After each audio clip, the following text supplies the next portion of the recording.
তো বন্ধুরা দেখতে পাচ্ছ আজকে কিন্তু সামনে দেখতে পাচ্ছ উর্মিলা কিন্তু এখন ডিম সিদ্ধ করছে, তাই দাদা? তো এর ভিতরে চলে গেল লবণ দিলে কি হয়? ডিমটা ভালো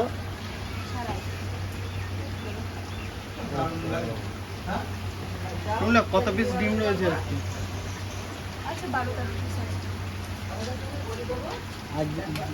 অনেক সময় বলে না ডিম হচ্ছে কাঁচা ডিম, মানে নতুন ডিম আর পুরানো ডিম, এর কোনো ব্যাপার আছে?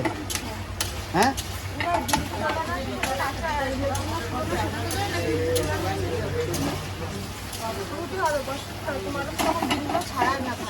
ভালো ছাড়া না, তাই তো? ছাড়াতে চায় না, সেদিন লবণ দিলেও কাজ হয়, লবণ দিলেও কাজ হয় না, তাই তো? তো বন্ধুরা এই ছিল ডিম ছাড়ানোর ডিমটা সিদ্ধ করার পদ্ধতি, তাই তো?